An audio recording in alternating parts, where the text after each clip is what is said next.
She keeps reminding me that you're still gone and I'm still lonely. He keeps reminding me how good it was when we were crazy. Wine, she's spitting out the wine. I forgot you left behind. Were you in my I take my life? Take my life. I know this isn't love, 'cause I'm still thinking of you while she's getting undressed. I never should have left. She keeps reminding me that you're still gone and I'm still lonely. Were you in my take my life? When we were crazy in love, love. She keeps reminding me how good it was. She keeps reminding me. Take my soul. I'm just afraid at night, staying out till morning light. Breakfast in bed, Me out to dry. now he's laying in the streets. The ones you go for me, all tangled in the mess. It's really obsessed. Take my soul. He keeps reminding me that you're still gone and I'm still lonely. He keeps reminding me how good it was when we were crazy in love, love. He keeps reminding me how good it was. He keeps reminding me. I'm trying to forget you, all my regrets, but I'm still hanging on to the memories that you left. I delete your number, wait for every text, still trying to forget you, forget you. She keeps reminding me that you're still gone and I'm still lonely. He keeps reminding me how good it was When we were crazy, she keeps reminding me that you're still gone and I'm still lonely. He keeps reminding me how good it was when we were crazy.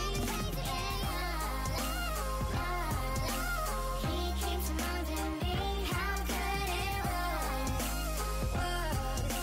She keeps reminding me.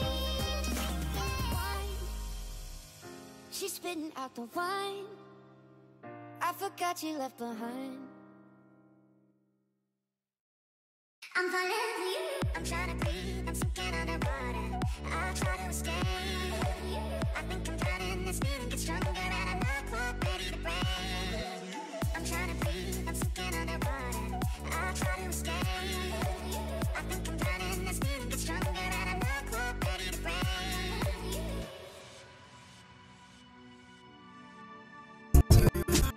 You in my will you take my life? I'm trying to breathe, I'm sinking underwater. I try to escape. I think I'm drowning, this feeling gets stronger, and I'm not quite ready to break. I'm trying to breathe, I'm sinking underwater. I try to escape. I think I'm drowning, this feeling gets stronger, and I'm not quite ready to break. I'm trying to breathe, I'm sinking underwater. I try to escape. I think I'm drowning, this feeling gets stronger, and I'm not quite ready to break.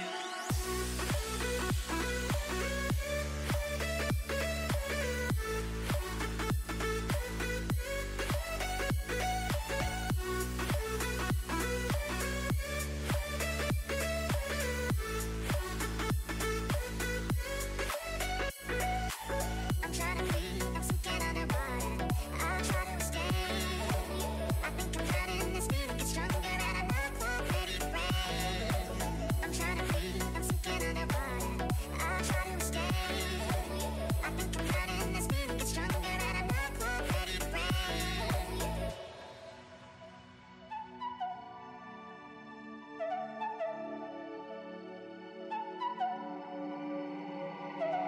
I'm trying to breathe, I'm sinking underwater. I try to escape. I think I'm drowning, this feeling gets stronger, and I'm not quite ready to break. I'm trying to breathe, I'm sinking underwater. I try to escape. I think I'm drowning, this feeling gets stronger, and I'm not quite ready to break.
Promise that one day I'll be around. I'll keep you safe, I'll keep you sound.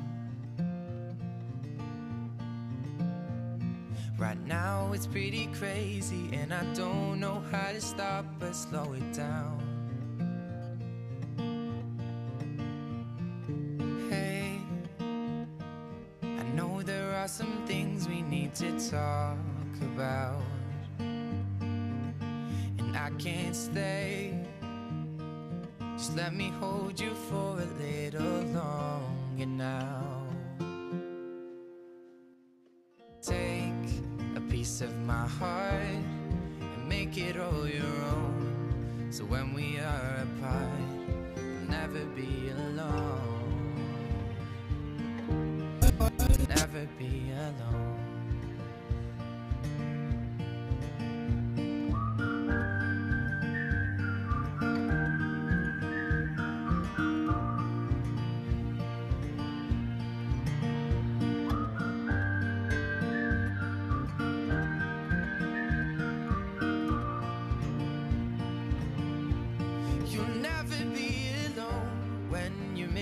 Close your eyes and maybe far but never gone. When you fall asleep tonight, just remember that we lay under the same stars. And hey, I know there are some things we need to talk about, and I can't stay. Just let me hold you for a little longer now, and take a piece of my heart and make it all your own, so when we are apart, you'll never be alone. You'll never be alone. You'll never be alone.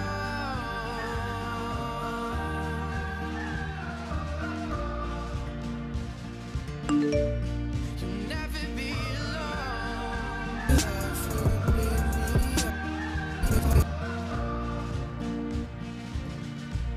You'll never be alone.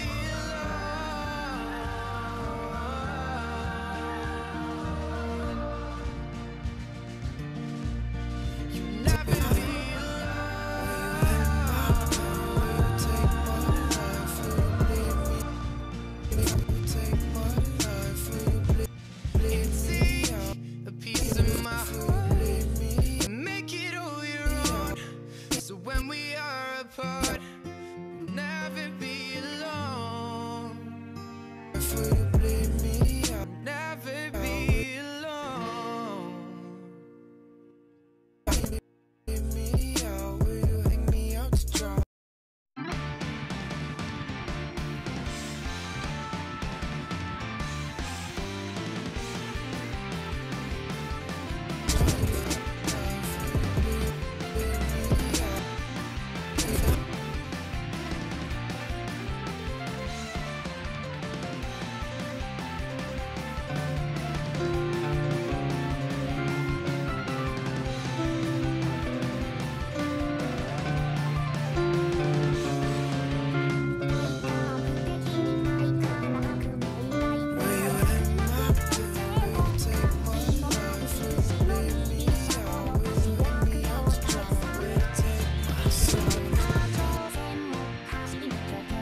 I know he's just not right for you. And you could tell me if I'm off, but I see it on your face when you say that he's the one that you want. And you're spending all your time in this wrong situation, and anytime you want it to stop, I know I can treat you better than he can. And any girl like you deserves a gentleman. Tell me, why are we wasting time on all your wasted crown when you should be with me instead? I know I can treat you better, better than he can. I'll stop time for you the second you say you'd like me to. I just wanna give you the loving that you're missing, baby. Just to wake up with you will be everything I need, and this could be so different. Tell me what you want to do, 'cause I know I can treat you better than he can. And any girl like you deserves a gentleman. Tell me, why are we wasting time on all your wasted crown when you should be with me instead? I know I can treat you better, better than he can, better than he can.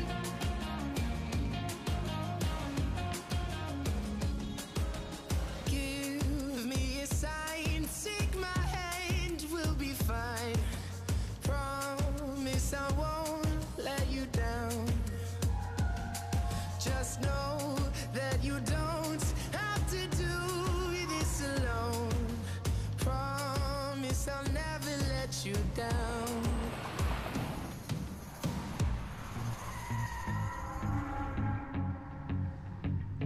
I know I can treat you better.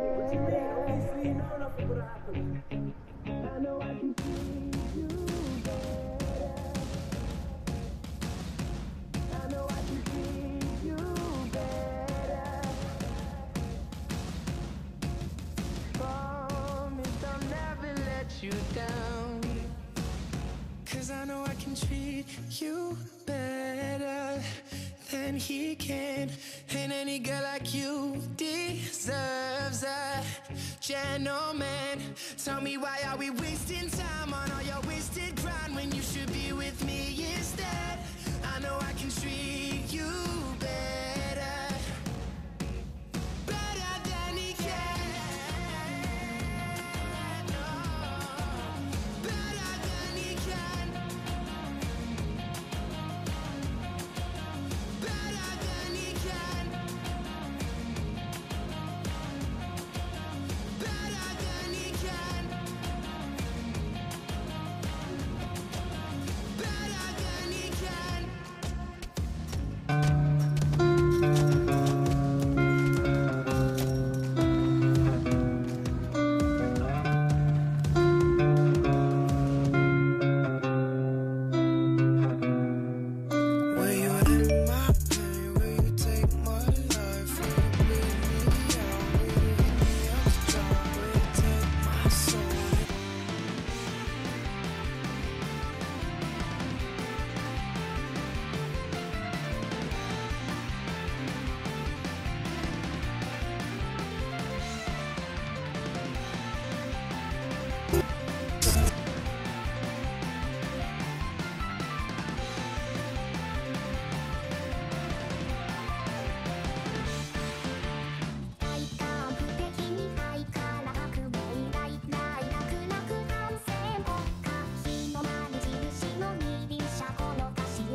All that you hide from me has now come to the light. Use it and weave your lies like a fox runs through the night. You fight to convince yourselves that your clanmates will believe, but your words won't stick around, they're like dead leaves in the breeze. I know all the games you play, all the fear you spread around. You plan your strategies like seedlings in the ground. You abuse my destiny, my faith has paid the cost. The chill is creeping in, I can finally see the frost. You plan trickery with every breath you breathe. You weave mystery into your history. Oh brother, can't you see what you're doing to me? Cause of you I am lost, because I'm caught in your frost. In your frost, in your frost, in your frost. I put my trust in you, I care more than you know. My heart is broken too as I watch the freezing show. With every step you take, the ice begins to grow. You leave a trail of death, misfortune, where you go. Whatever happened to the cat you used to be? Now that he's hidden deep, trapped far beneath the freeze. I know you're different now, my brother is no more. This is all that's left, you're frozen straight to the core. You want trickery with every breath you breathe. You weave mystery into your history. Oh brother, can't you see what you're doing to me? Cause of you I am lost, because I'm caught in your frost. In your frost, in your frost, in your frost. I never wanted this part that I must play. If Stargland's there at all, they'd not turn me away. Now I'm on my own, I will pay the cost. The ice begins to form, now I will face the frost. I'll walk without the stars, my path will change the night. I'll turn my back to you, both stars and light a light. I have one chance to take, this is my final shot. I'm taking me tonight, I'm fighting back the frost. You trickery with every breath you breathe. You weave mystery into your history. Oh, can't you see what you're doing to me? Because of you I am lost, because I'm caught in your frost. I'll find victory with every breath I breathe. I'll weave mystery into my misery. Oh brother, can't you see how you've empowered me? Now that you're headed to hell, now I can finally melt.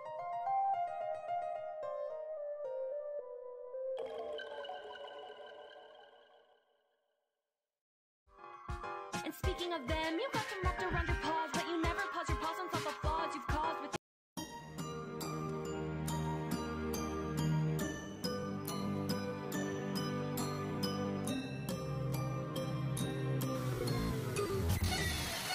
I've been trying for so long to sing you the right song, to show you something different every day, so you hear what I have to say. And when we're here at a standstill, I wonder if you feel the kind of pain that puts your insides out. That's something I know all about. Shocking, ain't it? Because it could be her. Made mistakes to make me hurt. I can't fix you. It's because it could be her. Made me wait to make me hurt. I can't fix you.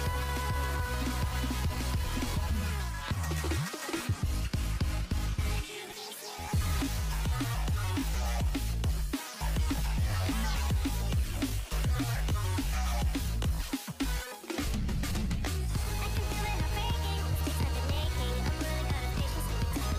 This isn't how I'll let it end. Fading. Even when I get lost here, I'm spending night years. How can I kill a move for self-control? There's nothing left to make you whole. I'm done explaining. This is because it could be her. Made any mistakes to make me hurt. I can't fix you. This is because it could be her. Made me wait to make me hurt. I can't fix you.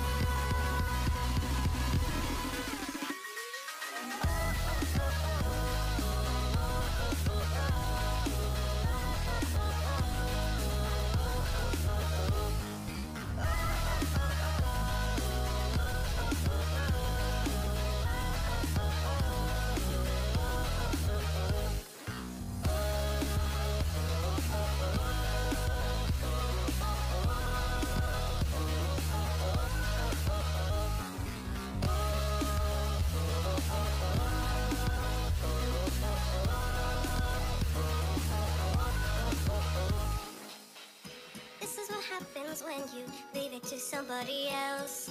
If you want it done right, you should just do it yourself. You oversaturate your world with nothing but machines. You might make everyone happy, but you're dead inside just like me. I know when you stand still, I wonder if you feel the kind of pain that looks certain signs out. That's something I know all about. Shocking, ain't it? Feel alone or drowning, and you would become where it's endless for me and you. We both don't know what we can do. This is because it can be hurt. Me and your mistakes can make me hurt. I can't fix you. This is because it can be hurt. Leave me away and make me hurt. I can't fix you. This is because it can be hurt. Me and your mistakes can make me hurt. I can't fix you. This is because it can be hurt. Leave me away and make me hurt. I can't fix you. Down by the water, under the willow, sits a lone ranger minding the willow. He and his wife once lived happily, planted a seed that grew through the reeds. Summers and winters, through snowy Decembers, sat by the water, close to the embers, missing out the lives that they once had before. I wouldn't leave you, I would hold you when the last day comes. What if you need me? Won't you hold me on the last day, our last day? Mr. and Mrs. dreamed of a willow, carving their names into the willow. If he had spoken, love would return, spoken inside, too soft to be heard. Summers and winters, through snowy Decembers, sat by the water.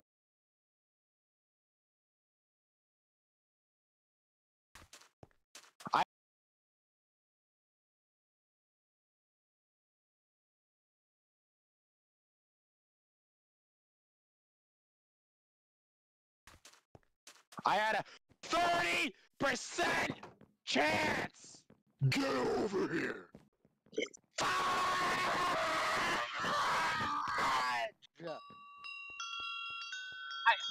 I got stuck in the water.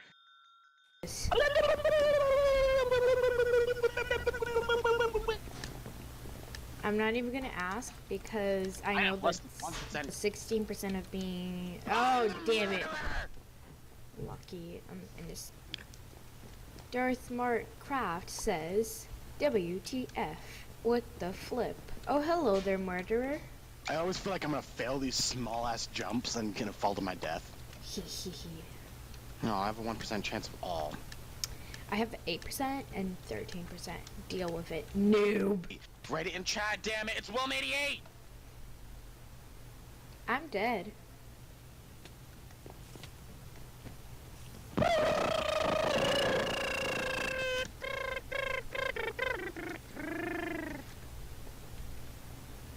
Are you insane? No, why'd you even ask that? I'm gonna guess that it was a yes.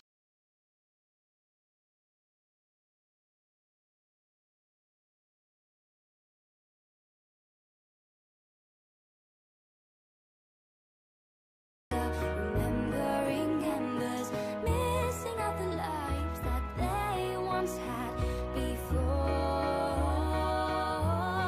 I wouldn't leave you, I would hold you when the last day comes. What if you need me? Won't you hold me on the last day, our last day?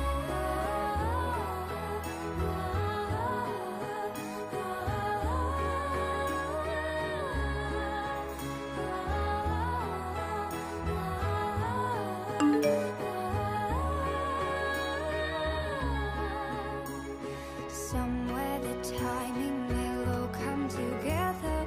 The mishaps will turn into sunny Decembers. The lovers.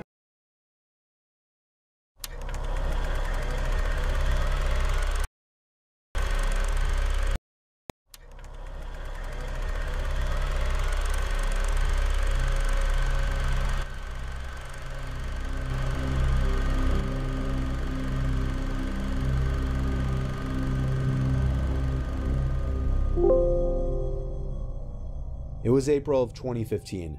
Me, my girlfriends, and my little brother, who was 9 years old, had gone to a small nearby movie theater on a Wednesday night to see the horror movie It Follows. We usually went late on weekends to get the whole theater to ourselves, plus I had off on Thursdays that semester. When we entered the theater, at first it seemed like we were the only ones inside, but then my little brother pointed somebody out. It was a man in a dark gray hoodie sitting in the top left corner seat in the theater. It was a little sketchy, but nobody would really give it a second thought. We picked upper middle row seats with a railing in front so we could put our feet up, and we each sat with an empty seat between us for more room.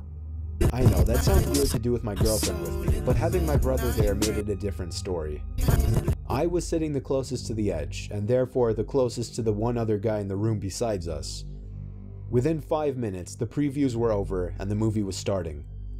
The lights in the theater dimmed to darkness, and the only light now was the light projecting from the screen. My little brother took out his bag of candies he snuck in and started to eat them obnoxiously loud. About 5 minutes into the movie, over my brother's loud candy wrapper noises, which we told him to stop for the record, I thought I heard a pretty loud sound come from above and behind us. I waited a few seconds to sneak a glance behind us, and saw that the guy that was sitting in the top corner had moved down a row, which was odd. But again, I didn't give it more than a second thought. Another 5 minutes later, when the movie was already starting to get interesting, I heard something from behind us again. I turned when I thought it wouldn't be too obvious, and again, the guy was a whole row closer to us. I leaned to my girlfriend and said while chuckling, "Don't look, but that guy keeps moving closer to the screen." She shrugged her shoulders and didn't even show interest in checking. I told myself if he did it again, then I would have a problem, and managed to get back into the movie. I'd say another 5 minutes later, without even hearing anything this time, I just turned around out of curiosity and saw the man a whole row closer, but this time he wasn't at the last seat of the row anymore. He was moved further down the row, closer to us. Now he was only 3 rows behind us. I nudged my girlfriend and she turned around. Then she looked at me and gave me a confused, concerned kind of look. She asked me if we should move, and I said definitely not. At this point, I wasn't able to pay attention to the movie anymore. Even though I was facing the screen, I felt like the man's gaze was hitting me in the back of the head. I told myself if he moves closer, I would turn around and firmly ask him what he was doing. But then I also thought, what if I'm looking too much into this? What if he's just a normal guy who happens to keep switching seats for a better view? Once more, I turned around, and the man was only 2 rows away from us now, closer to the center of the row, or rather directly behind us, and his head was just completely down looking at his lap. I didn't even bother to check what he was looking at. He could have been looking at nothing. I literally opened my mouth ready to say something, but I was just too much of a coward.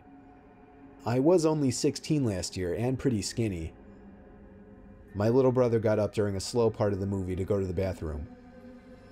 About a minute later, I turned to see if the man had gotten closer again, this time actually ready to say something. But I was shocked to see nobody behind us. It was completely empty. I told my girlfriend, and she said good. But then I stood up in pure fear, thinking of my little brother. Telling my girlfriend to wait there, and running out of the room and into the empty theater halls, I saw the man in the gray hoodie entering the men's bathroom down the hall. Fearing for my little brother's safety, I ran down the hall toward the bathroom, opened the door, and saw the man literally on his knees peeking under the 2 stall doors. Then he looked at me, and at the same time I heard my little brother call me from down the hall. I saw him waving me over in confusion. I ran to him, got my girlfriend out of the movie room, and we went to the front desk. The teen working the front ticket stand called the police, showed us and the cops the video footage of the man walking down the hall, and then we filed a police report. I'm just so grateful that my brother went to a different bathroom down the opposite direction of the hall, because if he had been in there, even with my showing up to save him, I have no idea what would have happened. It's been over a year now, and the man was never identified.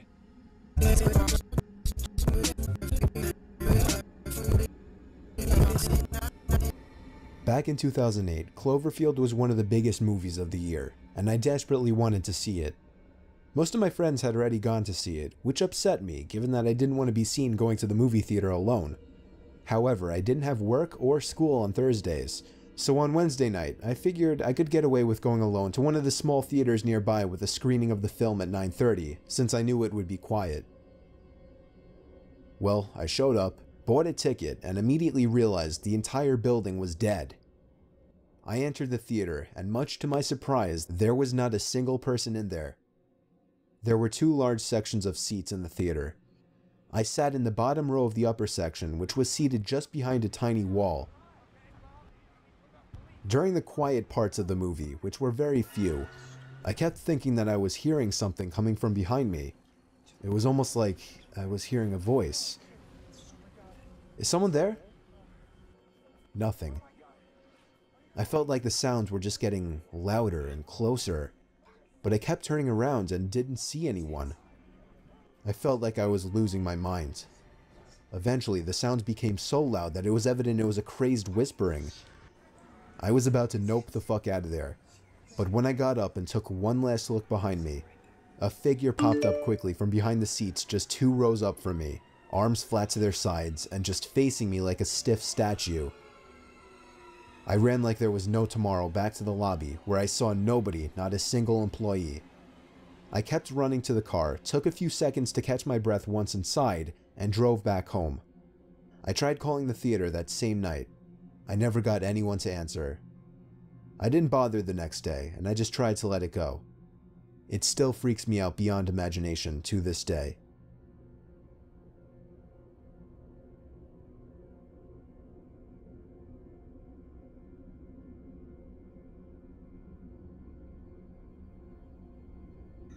One of my first jobs was working at a movie theater in Huntington on Long Island.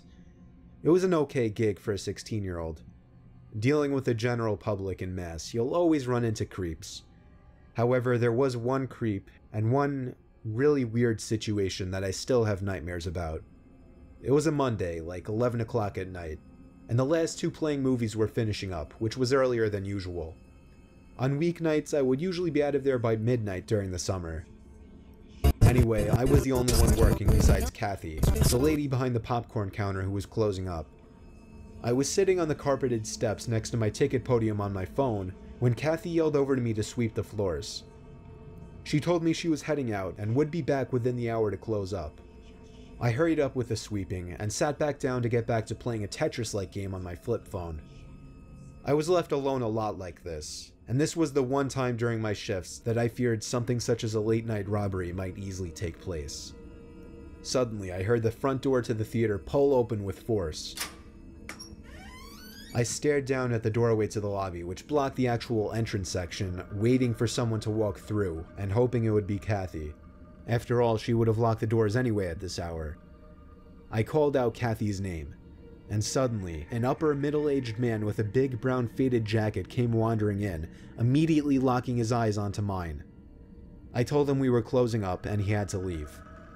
He looked at me with a sort of intimidating Vincent Pastore kind of look on his face. He mumbled his words in his response, but I could make out his phrase to be, "Is Kathy here?" I shook my head no, and he mumbled, "I'm just gonna go sit down over there for a while." I was very against confrontations with other people, so my heart was racing, and I lacked the confidence to order him to leave. I sat back down on the step and pretended to be absorbed in my phone, when really I was texting Kathy telling her there was someone weird here for her. But with the old flip phones, texts took forever to send, and even longer for people to check. By the time the text was sent, I noticed the man, now across the room sitting on a bench, was literally watching me. I wanted to show him that I was annoyed by this, so I simply got up, walked up the 3 carpeted stairs, and sat down on the bench in front of a wall that would block my view from him. Stupid old me didn't figure this would allow him to do whatever he wanted not being within my vision. Within minutes, I realized this was dumb and went back to sitting on the step, only now the man was gone. Kathy returned around the same time that the last of the moviegoers were leaving. I told her about the guy, and she said she left the door unlocked by mistake. I spent about 10 minutes sweeping up in some of the auditorium rooms before my shift was officially over. Kathy wanted me to do one more favor before leaving. Bring the mop, bucket, and broom down into the storage den. I did as she asked, opened the door in the lobby which leads to the storage area, walked down the half-flight of concrete stairs with the mop, broom, and bucket, and stopped. Behind one of the boilers, I could see as clear as day an arm tucked away in the corner. It was the man, and he was very clearly trying to hide. I pretended like I didn't notice and walked back up the stairs. I locked the door behind me and ran to Kathy. She checked the camera footage first, and this is where things got disturbing. Within the period of time that I was hiding from the man, the surveillance cameras caught him getting up and leaving the theater. Kathy seemed surprised and declared, "That's my ex-husband." I felt like my heart was starting to drop as she said this, and I was starting to put things together. I assured her there was in fact somebody down there. She took out her cell phone and dialed not for 911, but rather for her ex-husband as she left the building. I followed her, afraid to stay in the theater alone. Kathy suddenly started to panic, as it seemed her ex-husband hung up the phone on her. She then called the cops, and what she explained to them shocked and disturbed me. When she hung up the phone, she was in a panic, and she tugged me away from the building. It turned out her ex-husband arrived to the theater to get her out of there, because he had apparently run into some trouble with a guy he knew who threatened to kill Kathy for whatever messed up reason. The cop cars pulled up into the parking lot with their sirens blaring. Minutes later, they came out with some old Italian mobster-looking guy in cuffs. Kathy never showed up for work after that, and I was never able to get the full backstory out from anyone. I was the coolest guy at the theater for a while since I witnessed all of this. I just really wish I got the full story though, because it really interested me. I never saw Kathy, her ex-husband, or that random guy who potentially almost killed me had I approached him ever again.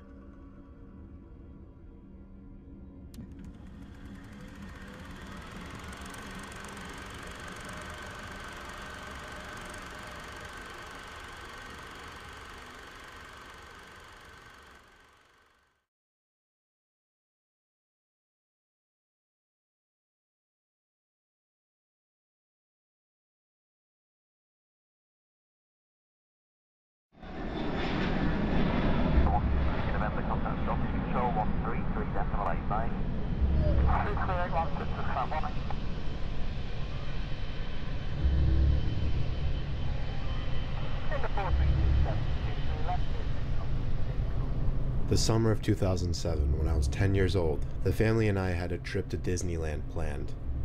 Our flight was booked for midnight on a Tuesday to save money, and my mom figured my sisters and I would sleep through the flight. My sisters were 8 and 5 at the time. The gatehouse was for the most part empty as we waited for our flight. My mom went to go to the bathroom with my youngest sister, and a minute later my dad told me to wait there and watch my other sister while he went to get a last-minute bite to eat at the cafe, as a middle-aged woman came and sat next to us. She put her hand on my back as she acted all excited to see us and asked where our parents were. I told her they would be right back. Then a middle-aged man came over as well and started acting just as bubbly and affectionate towards us as if he knew us. The man then proclaimed that he just ran into my dad at the cafe and finally introduced himself and the woman as our dad's cousins. My sister and I looked at each other and we both said hello really shyly. The man reached out his hand for my sister to grab, while the woman reached out her hand for me to grab. They told us to follow them because they wanted us to meet their kids. My sister and I naively got up, took their hands, and followed them. The two started leading us out of the gatehouse, past the cafe, down the stairs, and towards the lobby of the airport. When I realized they were leading us to the entrance of the airport, towards the parking lot, I finally asked, "Where are we going?" The woman looked at me through her thick-framed glasses, and with her cheeky smile, said their kids were outside by the car. As we walked outside into the dark parking lot, I looked at my sister and became really uncomfortable. I broke my hand free from the woman and said we wanted to go back inside, while also taking my sister's hand from the man's. I noticed the two looked at each other, their cheeky smiles both gone. The man turned quickly to us and then aggressively wrapped his arms around me as the woman did the same to my sister. They started to literally carry us closer to the parking lot as me and my sister screamed. We heard yelling in the distance from two men who turned out to be airport security. The crazed pair let us go and ran quicker than I'd ever seen anyone run, quickly disappearing into the parking lot. One of the men chased them down, or at least tried to, while the other talked with us for a bit, then led us back into the airport, back to our parents and other sister. It had only been a few minutes and my mom was already sobbing like a baby. Being that I was so young makes this a really weird and uncomfortable memory to think about. It's also weird to think that I didn't see any red flags go off when the two didn't give us their names.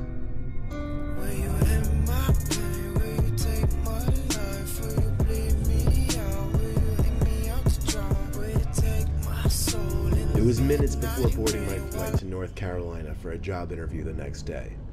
It was on a stormy February night. Everyone was bundled up and keeping to themselves. I was sitting in the terminal room waiting for my flight to be called. It wasn't going to be a very busy flight because there weren't many people in the waiting area. Someone sat down 2 seats away from me, which wasn't too weird itself, but also was a bit annoying considering most of the seats were open. But it went from annoying to downright disturbing when I looked at him to see him weirdly staring at me. I looked away and pretended not to care, but I could tell he was still looking at me. Then he leaned over to me and whispered close to my ear that the two men sitting a row across from me were going on the same plane and were planning on kidnapping me once we landed in North Carolina. I didn't know what to say other than, "What?" The heavy man then got up and walked away.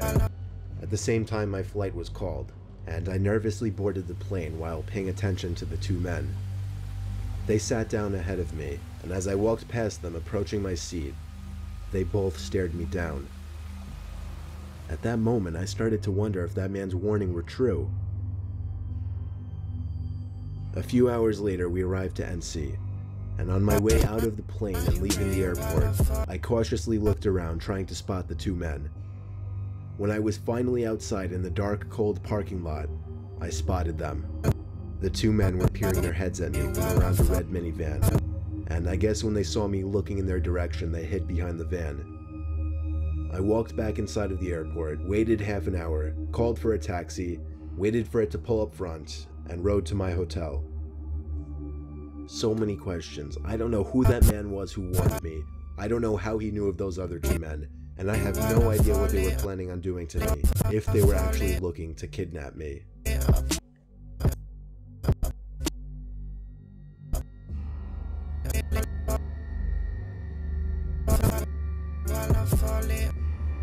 So this happened a few months ago. I'm 26. I was at JFK Airport in New York with 5 friends. All of us were about to fly down to Florida to spend the week in a beach house. We had a few more minutes to kill in the airport before we would board our flight, and I really had to go to the bathroom all of a sudden. I was baffled to see a line out the door for the bathroom. I noticed a janitor walking by, so I asked her if there was another bathroom nearby that wouldn't be so crowded. She laughed and told me she shouldn't really be telling people, but there was another bathroom past the door she was pointing at, down a narrow flight of stairs and to the left. I thanked her because she was extremely nice and followed the direction she gave me. Sure enough, behind that door that no one would think to open was a small stairway that led down to a really poorly lit, skinny hallway. It was so narrow that if two people were to pass by each other, one person would have to stand against the wall to make room. I found the bathroom right away. The door was extremely heavy and hard to push. Also, the lights were on inside of the bathroom, and it was filthy in there. It was evident that nobody ever really came in there to clean. Now, this is a little embarrassing to mention, but when I go to the bathroom in public places, I always try to make sure nobody else is around to possibly hear me going. So after checking the stall to see that it was unoccupied, I went back into the hallway for a second to take a look down both directions. To the left, there was somebody standing at the end of the hall, in a dark, unlit section of the hallway. It was a disturbing sight to say the least. All I could do was awkwardly pull my head back into the bathroom and try to pretend we didn't see each other. I went into the stall and just stood there biting my fingers for a minute, dreading the thought of that door opening. And of course, it did. I saw the man's black shoes under the stall door as he walked to the stall next to mine. He shut the door, and then there was silence. No sound of the man unzipping his fly or sitting down, nothing. I realized I didn't really have to go anymore, and went to unlock the stall door. That's when I looked up, and saw the man's head peering over the stall, looking at me. I nearly had a heart attack as my screams bounced off the walls of the tiny bathroom. I ran back up those damn steps and out that door, and then casually walked back over to my friends. I was breathing heavily, but nobody seemed to notice. I didn't tell anyone just because it was embarrassing, and I didn't want my friends to make fun of me in any way. I know, I guess that seems stupid now. We went out to have our Florida vacation and all had a good time. Of course, the thought of that creepy man haunted me every night that week.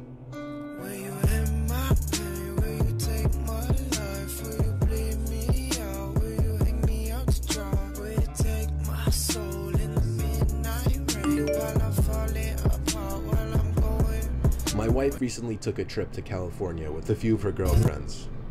I was her ride to the airport, and I was therefore her ride back from the airport as well. I waited around in the lobby for a while. Her flight ran a little behind schedule, so it was about 15 minutes late. I breathed a sigh of relief when I saw my wife Michelle and her 4 friends heading over in my direction. Michelle waved happily and ran over to give me a big hug and kiss. I said hello to all of her friends as well. Michelle suddenly started patting her pockets, and a concerned expression appeared on her face. She looked at me and told me she lost her wallet and keys. So Michelle and I, along with one of her friends who was kind enough to help out, all went back up to the terminal and looked everywhere. We asked one of the airport workers to have the plane checked for a wallet and keys. Long story short, we spent a great deal of time looking around the airport to find nothing.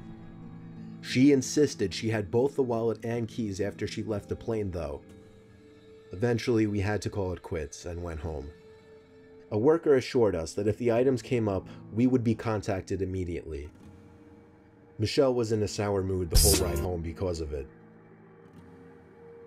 When we got home, Michelle went up to her room, and I could hear her throw her giant bag onto the bed all the way from downstairs as I was in the kitchen about to make a quick snack for myself.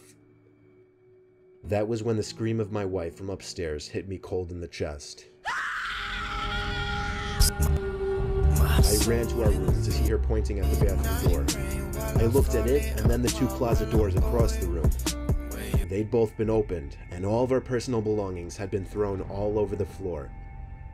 Boxes opened with papers that were once in them scattered all over the floor. She stuttered out the words, "There's someone in the bathroom," to me. I felt like my heart stopped in response to those words, but I had to be the man of the house and step up. I tried the doorknob to the bathroom, but of course it was locked. Michelle left the room in a hurry, which I later found out she did to call the cops downstairs. I started ramming at the weak old door with my shoulder, and after 5 solid hits, I busted the door down. only the bathroom was empty, and the window was jammed completely open, wide enough for someone to squeeze through. I comforted Michelle until the cops arrived, and listening to her description to the cops was bone-chilling. She had just thrown her bag onto the bed, not even having noticed the closets yet, and out of nowhere felt something brush up past her. When she turned, she saw a massively tall man walking to the bathroom, staring at her the whole time with wide eyes and a blank expression. She was only able to get a scream out after the man locked himself into the bathroom. It's safe to say he found my wife's keys and wallet and saw an easy opportunity to break into a house. We had our locks changed the next day and never saw the man again.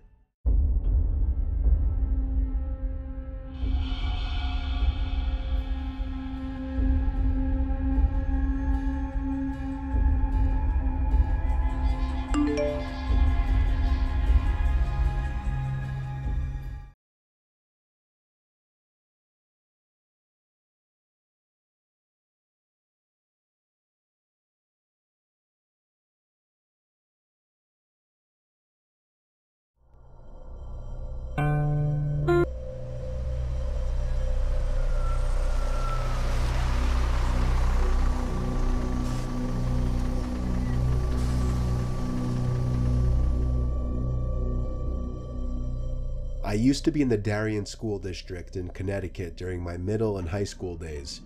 It was a wealthier district, and a lot of field trips were offered to the students. I was a member of the chorus, and every year we'd take at least 1 or 2 optional field trips as a class. The year in question, in which I was a sophomore, we took a trip to Woodloch Pines Resort in Pennsylvania. The bus ride there took a few hours.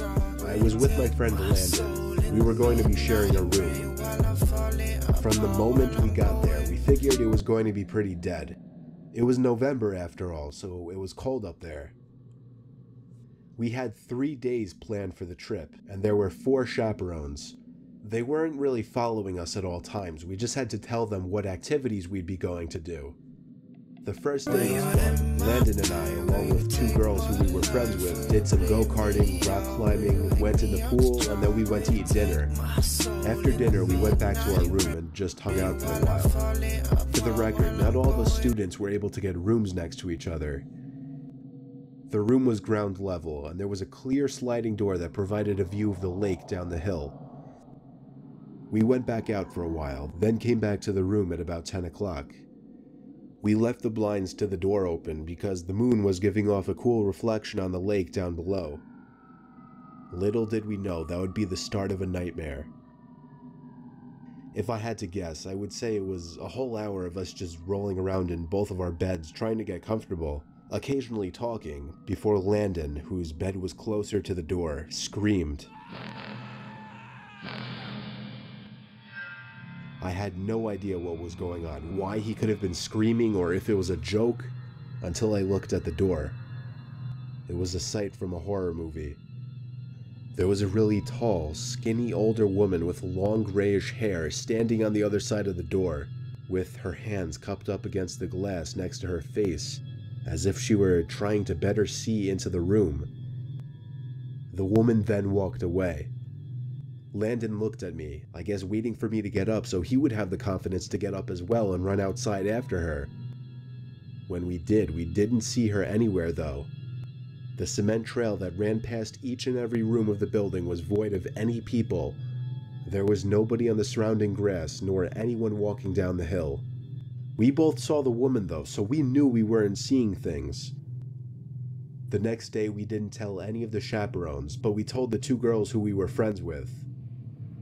Night came once again after a long day of many activities.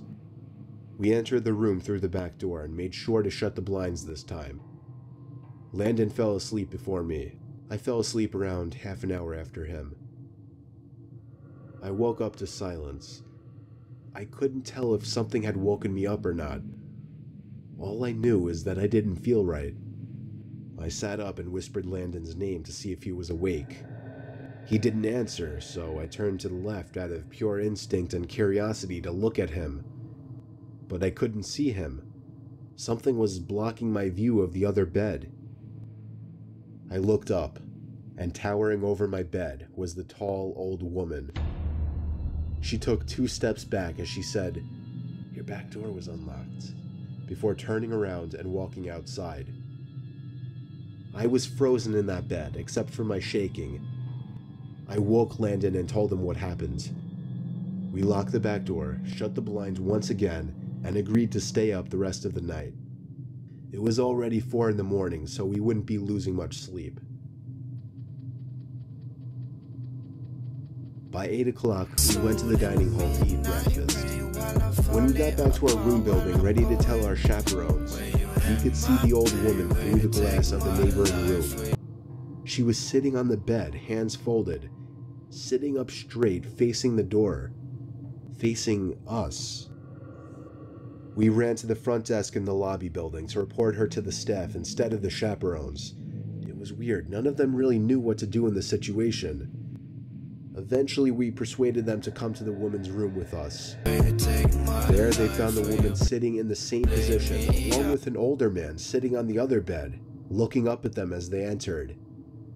Apparently, the woman had some kind of mental disorders, but the man wasn't all there either. There was something very off-putting about him, and they just weren't the kinds of people that you'd expect to see at a family-friendly resort. The staff wouldn't kick the 2 out like we hoped though, so we told our chaperones.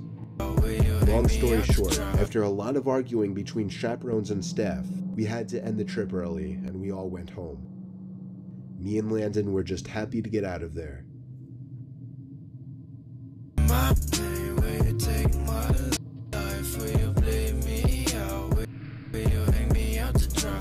When I was in the 4th grade, my class took a field trip to a rural zoo-type place about an hour away from our school.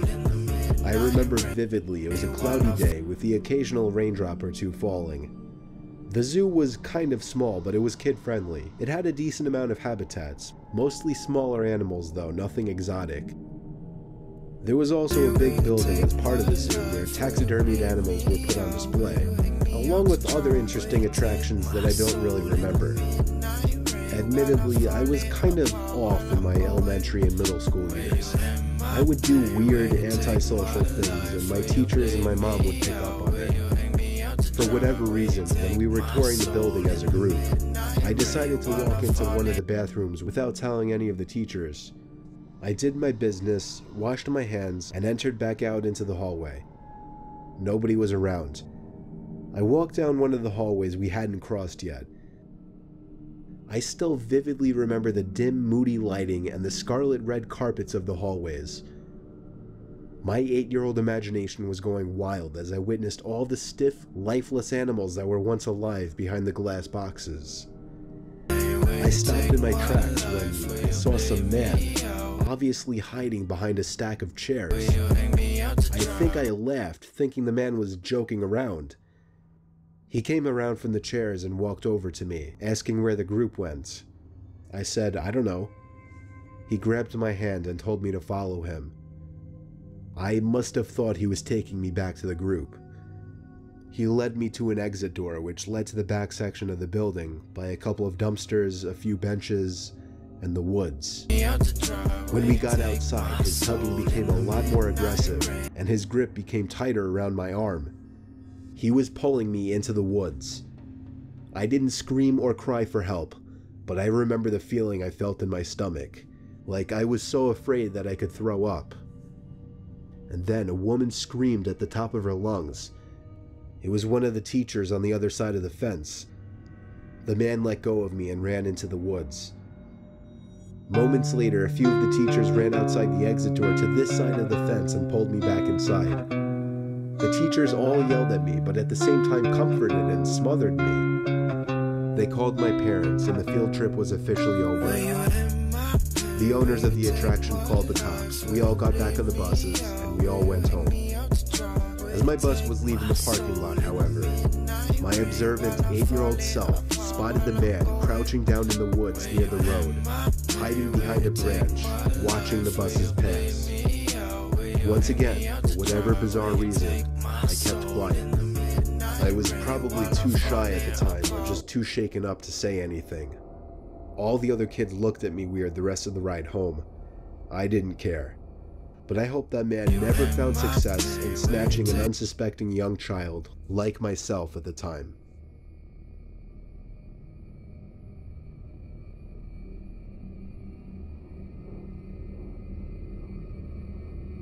Back in high school, I took a mysteries and mythology type class, or something like that. I don't remember the name of the class. It basically just had to do with real-life mysteries and creepy shit. I was into that kind of stuff. I was taking the class with a good friend, who I'll call Ben for this story. The teacher of the class took us on a field trip to a nearby abandoned village with an unknown past. The village was built in the early 1900s, but seems as though it had been quickly abandoned shortly after it was built. The bus ride there was about 20 minutes. All of us were glued to the bus windows as we pulled up some sketchy-looking, decrepit road cutting through dense forest. The road eventually led to a clearing. We were there. We stepped out onto the road, which had grass growing through the cracks. The grass surrounding was almost knee-high. Then there were the buildings. The tall, archaic brick buildings with the boarded-up windows all gave off such chilling vibes. The teacher lined all 20 of us up, counted heads, and then began leading the way. The point of this little field trip was to use the so-called skills we learned in class to see if we could put anything together about why the village may have been abandoned so long ago. Some of the buildings had holes in the walls to serve as entryways. There were even holes in the ground next to some of the buildings, seemingly dug to get into the basements of some of the buildings, which seemed creepy. There was one building though. It stood taller than any of the others. It just intrigued me the most. While the teacher was leading the group towards the village church, Ben and I decided to sneak off on our own to look for anything interesting. When we walked off in the direction of the tallest building, we saw a hole in the ground. It was dug by the back door of the building, which had been sealed off. In the hole was a ladder which led down to the concrete floor below. We both looked at each other and knew we had to do it. Ben climbed down first, then me. Luckily, this was just around the time Apple started putting flashlights on their phones, so we had a source of light. It was creepy down there. There were a couple of beer bottles, one graffiti tag on the wall, and dusty wooden planks everywhere. There was a wooden stairway which led up to complete darkness, since all windows and doors had been sealed shut from above. We had already gone as far as to enter the building, so we figured we'd go up the stairs too. I went first, and with each step, the creakiness of the 100-year-old wood made me feel as if I was going to fall through each and every step. Ben followed suit. This floor of the building was very tight. It seemed like there were many openings going off into different, smaller rooms. It was so dark in there you would never even guess it was daytime. Ben and I were honestly starting to get creeped out in there and agreed to go back outside. But just then, there was a noise in one of the tiny rooms, like a big rock hitting the concrete floor. A normal instinct would be to run, but Ben and I froze, locked eyes for a moment, then both tiptoed over to the opening of the room. We shined the lights into the room and ran. We ran back down the stairs and then up the rusty ladder back outside. We caught up to the group out of breath. We didn't say anything though to avoid getting in trouble. One of our classmates asked us what was wrong. We told him we snuck into one of the buildings. And in one of the rooms, when we shined the light into it, we saw 3 guys standing maybe 10 feet away from the doorway, facing Ben and I in a weird formation, as if they were waiting for us. As we continued following the group, we paid extra attention to the tall building we entered from the distance. And before leaving, we saw a person's face at one of the higher level windows that had not been boarded up. We never told the teacher in fear of getting in trouble. We didn't know what to think. Were those just homeless people living in there? Were they gang members in hiding? Ben freaks me out with his theory. He says they were ghosts of the people who once lived in the town. Still, the way the three guys were just hauntingly standing there so calmly, staring at us the moment we peeked our heads through that doorway, I still can't get that image out of my head. I may go back to that village one day, just to prove Ben's idea wrong.